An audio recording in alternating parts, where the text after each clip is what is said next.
Video બંધ કરી દો. કેમ સર વિડીયો બંધ કરી દો. મોબાઈલ નીચે તમે ફેસ અરે મોબાઈલ આમ રહેશે, ફેસ ટુ ફેસ જ વાત છે. તમારી પાસે એટલા લોકો છે ને તો મોબાઈલ શું જરૂર છે? મારે જરૂર છે મોબાઈલની. કેમ સૌરાષ્ટ્રની સૌથી મોટી સરકારી હોસ્પિટલ ગણાતી એવી ભાવનગરની સરટી હોસ્પિટલ ફરી એકવાર વિવાદમાં આવી છે. પરિવારજનોનો આક્ષેપ છે કે હોસ્પિટલની બેદરકારીને કારણે યુવાનનું મોત થયું છે. અહીં સાંભળીએ સમગ્ર ઘટના શું હતી. નમસ્કાર, આપ જોઈ રહ્યા છો ચક્રવાત ન્યૂઝ. હું આપની સાથે વંશિકા.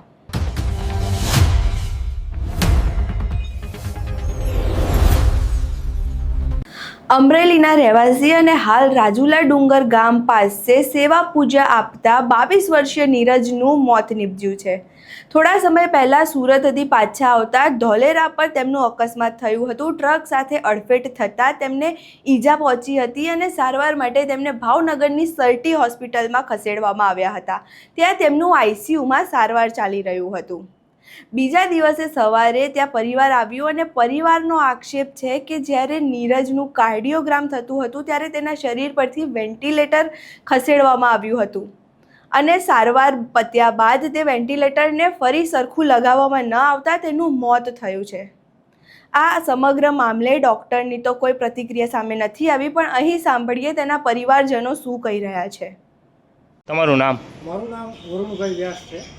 મારા નાના ભાઈ નીરજભાઈ એનું એક્સિડન્ટ થયેલું અને અહીંયા ભાવનગર સરટી હોસ્પિટલ જે છે એના જૂના બિલ્ડિંગના આઈસીયુ વિભાગમાં એમને દાખલ કરેલ અને દાખલ કર્યા બાદ ડૉક્ટરની બેદરકારીથી વેન્ટિલેટર હટાવી અને એ હવે અમારી વચ્ચે નથી રહ્યા. શું નામ પેશન્ટનું? પેશન્ટનું નામ છે નીરજભાઈ અનિલભાઈ વ્યાસ. ડૉક્ટરે કોઈ પણ પ્રકારની એના સિનિયર ડૉક્ટરને કે પરિવારજનોને જાણ કર્યા વગર સીધું જ વેન્ટિલેટર હટાવી અને એમનો જીવ જોખમમાં મૂક્યો. કોઈ હટાવી હતી એમાં? એ ડૉક્ટર છે અંદરના બેન. ડૉક્ટર છે કે સિસ્ટર? અને એ લગભગ સિસ્ટર છે અને એ જતા રહ્યા.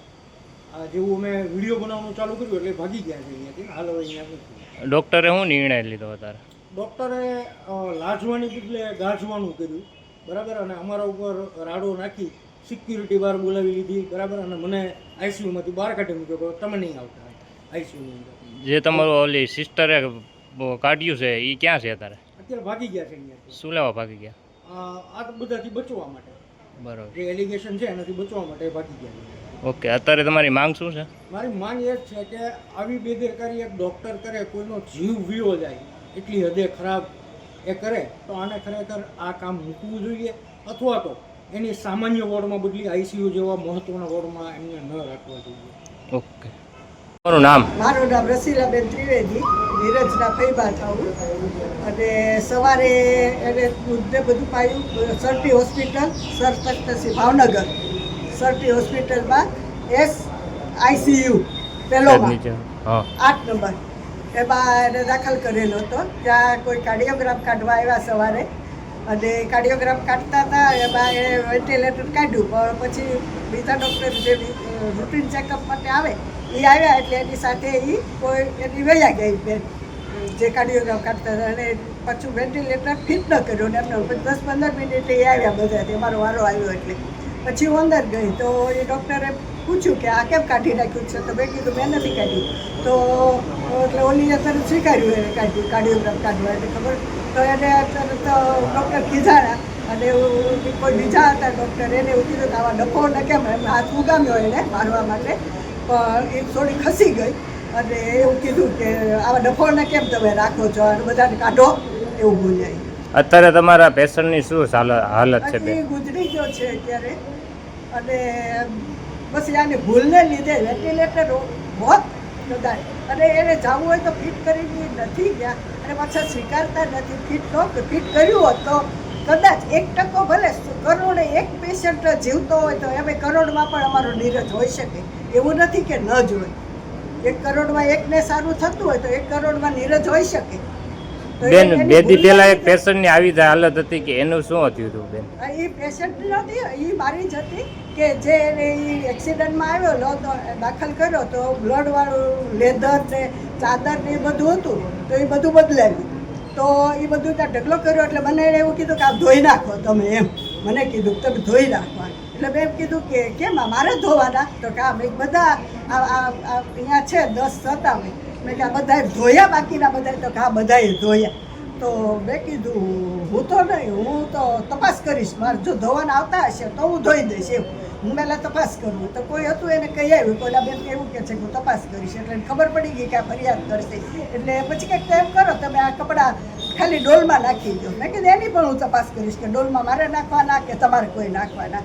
તો પછી એ વાત પૂરી થઈ. પછી તરત કપડાને વહ્યા ગયા, ઈસી મિનિટ બધું થઈ ગયું કે એને બીક લાગી ગઈ ને થોડી, તો એ બધું થઈ ગયું. પછી મેં બહાર નીકળી મેં તમે મને કેમ ચીંધ્યું પહેલાં કે અમારા ફેમિલી મેમ્બરે કપડાં ધોવાના એમ? તમે કેમ ખોટું બોલ્યા કે બધા ધોવે છે તો અમારે ન હોય? તો બીજા બધા આવ્યા ને એની ફેવર તાળવા માંડ્યા કે એ તો ભૂલમાં બોલાય. મેં ભૂલમાં નથી બોલ, જાણી જોઈને બોલે. ધોબીનું કામ તમે ફેમિલી મેમ્બરને કે ભૂલ થોડી થાય. મેં કીધું આયા બેનનું કામ તમે ગમે એને ચીંધી દો, તો ડૉક્ટરનું કામ કોઈને ચીંધે છે?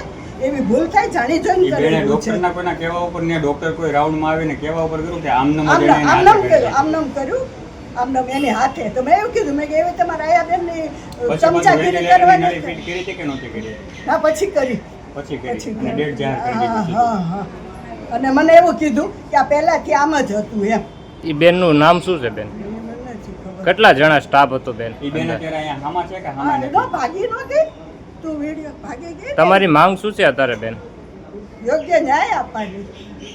ઓકે. અને આવા કર્મચારીઓ હા, અને આને ખોટાની ફેવર તાણીને નહીં, એને થોડો સબક શીખવવો પડે કે બીજી વાર ભૂલ કરતા વિચાર કરે.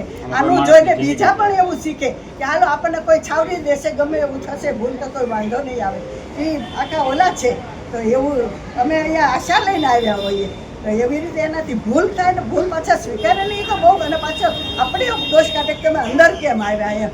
એટલે આવું થયું. એ તો વાત ખોટી જ છે એની. આઈસીયુ રૂમમાં ફેસિલિટી કેવી છે બેન અંદરની? હા, એવી સારી છે. ઓકે. મારું નામ રવિરાજસિંહ પરમાર. બનાવવાનો ભોગ બનનાર મારા શાળા છે, જેનું એક્સિડન્ટ ધોલેરા હાઈવે ઉપર થયું હતું 28 તારીખના રોજ બપોરે. ત્યારથી અમે ભાવનગર સર્ટીમાં એમને દાખલ કરેલા હતા. જે તે સમયે ડૉક્ટર એને એમ કીધું હતું કે એમને વેન્ટિલેટર ઉપર રાખવાના છે. આજે સવારે નર્સિંગ સ્ટાફના જે કંઈ બી ડૉક્ટર અંદર હોય તેનીથી ગંભીર ભૂલ એક થઈ ગઈ છે કે જે અમને જાણ કર્યા વગર એમણે વેન્ટિલેટર કાઢી લીધું અને એના હિસાબે અમારા શાળાનું ડેથ થયેલ છે. ઉપલા અધિકારી ડોક્ટરને કોઈ જાણ થઈ ગયા? ના, ઉપલા અધિકારીને કોઈને જાણ નહોતી થઈ. જ્યારે ડૉક્ટર આવ્યા ત્યારે તેમને સ્ટાફ દ્વારા ખખડાવવામાં આવ્યા હતા કે તમે તમારા સ્વજનોને જાણ કરી નથી, તે પહેલાં તમારે જાણ કરવી જરૂરી છે. પણ ત્યાં સુધીમાં બનાવ ઘટી ગયેલો હતો કે જે અમારું સ્વજન ગુમાવી ચૂક્યા હતા અમે. માંગ તો એવી જ છે કે જો આ રીતે જાણ કરીને દર્દીઓને સગા કરીને જાણ કરવી જોઈએ પહેલાં, પછી કોઈ પણ નિર્ણય લેવો જોઈએ. અત્યારે અમને એવું હતું, અમે ભગવાનની આશા રાખીને બેઠા હોય કે 5% કે 10% અમારો ચાન્સીસ હજી હતો કે જે અમારું સ્વજન પાછું આવી શકે એમ હતું. પણ હવે કોઈ વસ્તુ હાથમાં રહી નથી. તો બેદરકારી ગણવામાં આવે તો સ્ટાફની ગણવામાં આવે, જેનું કારણ એ છે કે જાણ કરવી એ જરૂરી છે. આજે અમારા ઘરે બન્યું છે, કાલ સવારે તમારા કોઈ પણ હોય કે સ્ટાફના કોઈ હોય તો એ દર્દીઓ 100 વાર ડિસિઝન લઈને પછી જાણ કરે છે. અમને જાણ કોઈ કરવામાં આવી નથી. સ્ટાફમાં કોણ હતું? ડોક્ટર હતા કે નર્સિંગ સ્ટાફ હતો અને બીજા સિનિયર ડૉક્ટર રાઉન્ડમાં હતા, પણ ડૉક્ટર ખીજાણા છે એટલે કદાચ નર્સિંગ સ્ટાફ જ હોઈ શકે. બનાવ કઈ જગ્યાએ? બનાવ અત્યારે જે ઘટના ઘટી છે તે ભાવનગર સર્ટી હોસ્પિટલમાં ઘટી, પણ એક્સિડન્ટ થયેલું હતું ધોલેરા એક્સપ્રેસ હાઈવે ઉપર. મરણ જનારનું નામ શું છે? મરણ જનારનું નામ વ્યાસ નીરજ અનિલ કુમાર. વિડીયો બંધ કરી દો. કેમ વિડીયો બંધ કરી દઉં? વિડીયો બંધ કરી દઉં એમ કહો છો તમે? શેના માટે છે? એટલે એને શું કામ બંધ કરાવો તમે વિડીયો? હું કાંઈ ખરાબ કરું છું? શું કરું છું? હા, એટલે તમે કેમ મને બંધ કરાવો છો વિડીયો?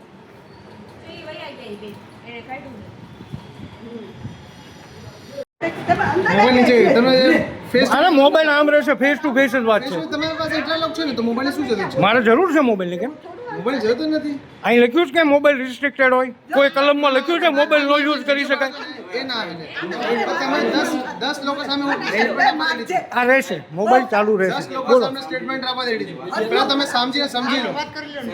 આંગળી નીચે રાખી, સાંભળી લો પછી સમજી લો. આંગળી નીચે રાખીને કરો સાહેબ વાત. તમે ડોક્ટર છો, તમે PSI નથી.